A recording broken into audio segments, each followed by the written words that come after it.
logger, dia gambar dia macam warna merah tu. Okey, saya akan tunjukkan kepada tuan-tuan dan puan. Ni gambar warna merah. Tuan-tuan dan puan boleh download sensor logger ni. Sekejap lagi we are going to play with this sensor logger ni, di mana dia akan menggunakan sensor yang ada pada smartphone kita ni untuk kita collect data-data yang berkaitan dengan spatial analytics lah. Nanti kita akan bincangkan sekejap lagi. So tuan-tuan dan puan boleh download dulu.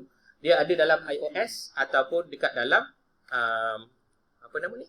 Yang Google Play Store.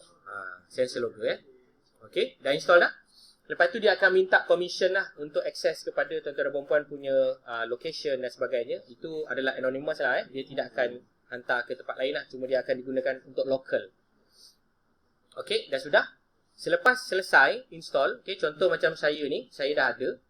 Maka dekat sensor logger ni dia akan ada menu. Dia akan ada menu accelerometer, gravity, gyroscope, orientation, magnometer, location. Ada tak? Ada kan? Jadi tuan-tuan dan puan dipersilakan untuk noted. Noted maksudnya untuk on lah. Untuk onkan accelerometer contohnya. Accelerometer ni adalah apa? Acceleration, pergerakan lah, kelajuan. Gravity ni lebih kepada turun naik. Turun naik. Nanti saya tunjukkan sekejap lagi data-data yang telah saya collect selepas saya keluar daripada apartment saya, turun ke bawah dan pergi ke Ion. Nanti saya tuan-tuan boleh tengok lah apa yang terjadi. Dia macam boleh nampak lah apa yang terjadi. Jalan ke kanan, belok ke kiri, turun ke bawah, pergi ke sana, naik kereta, langgar lubang, goyang-goyang sikit, berhenti lama, jalan jam, macam tu lah. Kemudian kita ada gyroscope, lebih kepada orientation. Kemudian kita ada magnometer dan yang paling penting sekali adalah location, latitude dan longitude. Ada tak? Ada kan? Okey, sekejap lagi apa yang akan berlaku, saya akan persilakan tuan-tuan dan puan untuk onkan phone masing-masing punya sensor logger ni. Kita try rekodkan satu data. Kalau boleh data ni saya nak tuan-tuan dan puan berjalan-jalan lah satu PKD ni, PKD pula. Satu KK ni kalau boleh. Sekejap je, boleh boleh. Sekejap lagi saya akan minta tuan-tuan dan puan berjalan-jalan sebentar. Lepas tu kita akan masuk balik. Kita akan visualisekan data tu. Boleh? Okey, kalau boleh, jom kita buat sekarang. Apa yang akan berlaku pada data yang telah tuan-tuan dan puan ada tadi. Kalau tuan-tuan dan puan tengok, dekat recording, kita ada senarai rekod yang kita dah buat.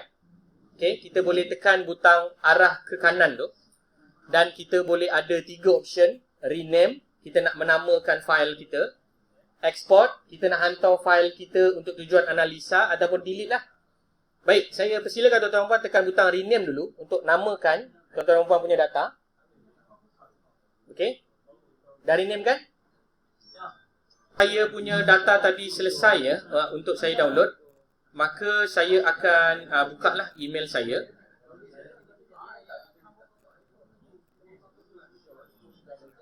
Okey.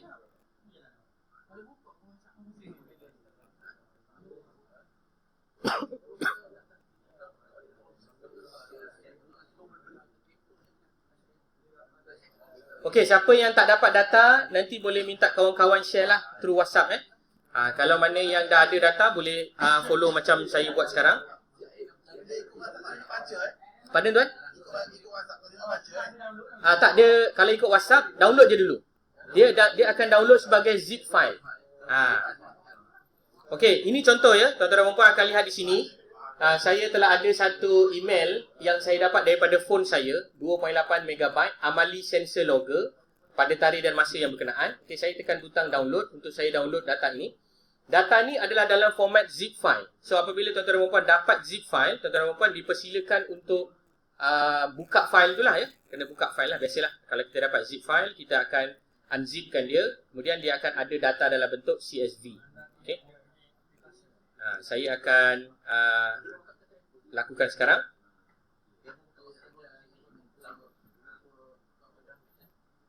Okey, dah sudah? Siapa yang guna WhatsApp pun tak ada masalah macam saya ni pakai Google ni kadang-kadang dia bermasalah pula. Dia kata berbahayalah apalah Bila time tak bahaya dia kata bahaya. Sabar je lah Google ni Saya untuk download dan saya telah membuka file yang dalam zip file tadi. Okey, ini contoh. Tuan-tuan dan puan boleh nampak kat sini.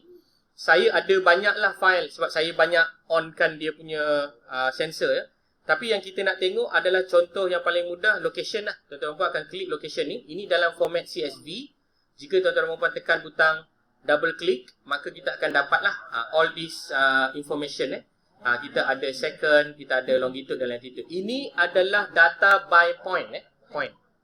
Point data satu persatu. Dan ianya direkodkan pada tahap 0.01 second. Maknanya in a blink of the eye lah. Tuan-tuan dan perempuan, gerak sikit je pun dia dah rekod lah tuan-tuan dan perempuan punya bacaan tadi ya. Ini contoh data saya. Okey, dapat ya? Okey. Sekejap lagi nanti tuan-tuan dan perempuan akan diberikan satu software oleh jurutera kesihatan umum Tuan Faisal. Beliau akan bagi software tu. Nanti tuan-tuan dan perempuan akan install sebab kita akan tengok data tu. Okey, saya tunjukkan contoh ya. Nanti saya akan ulang balik contoh ni. Bila tuan-tuan dan perempuan tidak ada apa-apa software. Ini contoh. Ini contoh tak ada apa-apa software. Cara paling mudah dan percuma yang tuan-tuan dan perempuan boleh lakukan adalah menggunakan Google Map ya. Tetapi Google Map ni tuan-tuan dan perempuan kena login dulu. Dah login tak? Login dalam dalam email masing-masing. Okey, macam mana nak tahu dah login dalam email? Dia mesti ada gambar 9 ni. 9 kotak ni akan ada. Okey, dah login dalam email kan? Buka Chrome, login dalam email masing-masing. Okey, tuan-tuan dan puan akan cuba follow saya yang dinamakan sebagai Google Map. Type Google Map, tulis My Map. Google Map, My Map. Okey, dah? Kena ambil yang atas ni. Google My Map. Ni, Google My Map. Tulis perkataan ni, Google Map, My Map. Nanti dia akan keluar menu, dia akan keluar carian lah daripada Google. Ambil yang ada perkataan mymaps.google. Ataupun senang cerita, tulis je lah mymaps.google.com. Ada ke tak? Line slow tu memang hidayat tuan. Itu memang hidayat. Okey, bila saya tekan butang mymaps.google.com, maka saya akan keluar something like this lah. Cuba try. Sebagai macam inilah Google My Map. Okey. Kemudian dia akan ada perkataan create a new map. Ada tak? Ada kan? Okey, kalau ada dipersilakan tuan-tuan dan puan tekan butang create a new map. Create a new map.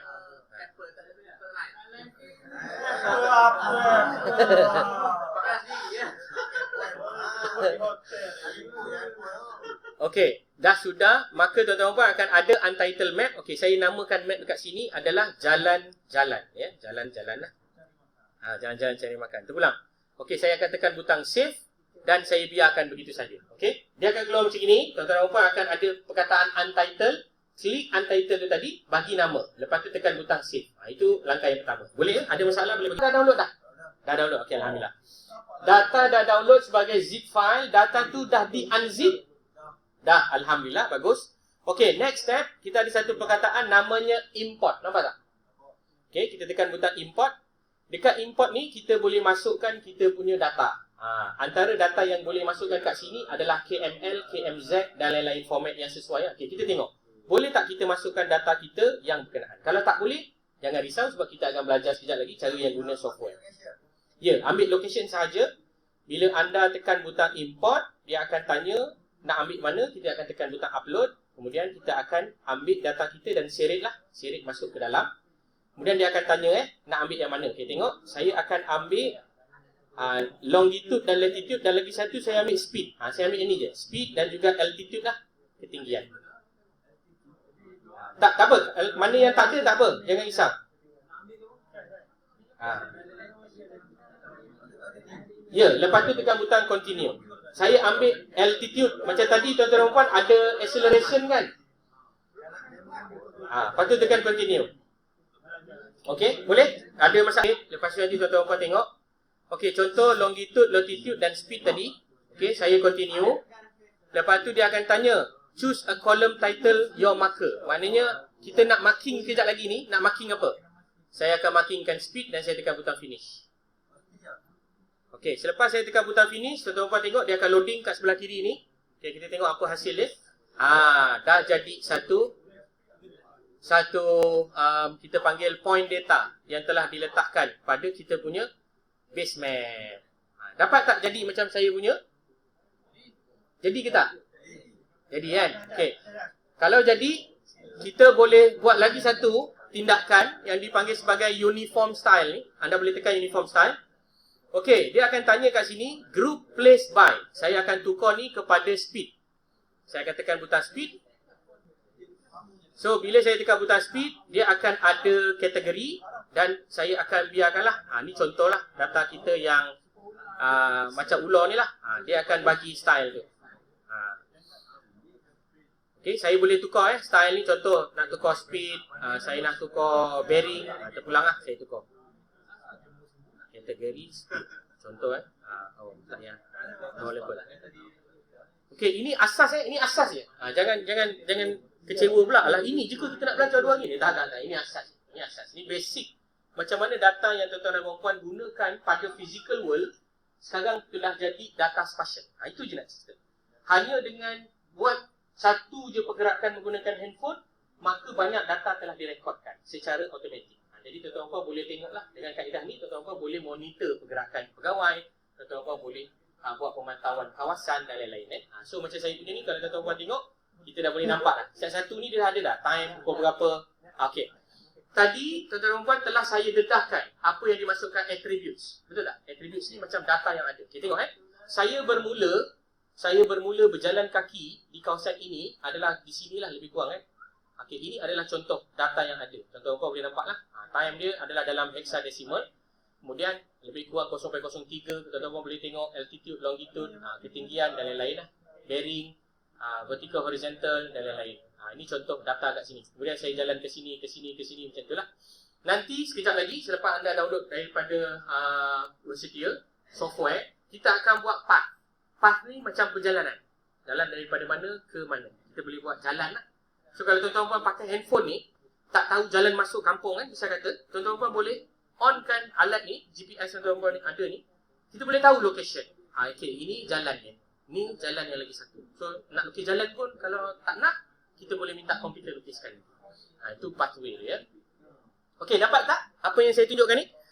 Okey, sebelum saya tamatkan contoh yang mudah ni, bagus juga untuk saya ceritakan kepada tuan-tuan puan bahawa file yang tuan-tuan puan telah masukkan tadi ini boleh di-share. Apa maksud share?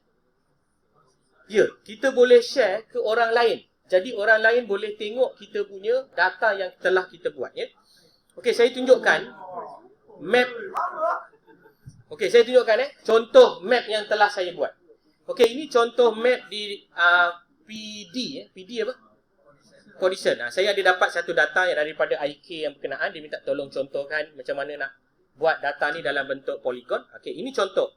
So data ni adalah dalam bentuk polygon dan ianya telah di marking kan. Macam inilah kita dah boleh nampak. Yang ini kosong case, tak ada case. Yang ini ada 16 case, yang ini ada 17 case, yang ini ada 2 case. Kita boleh tahulah setiap polygon dan tempat. Jadi tuan-tuan boleh nampak betapa bagusnya bila kita ada maklumat spatial ni.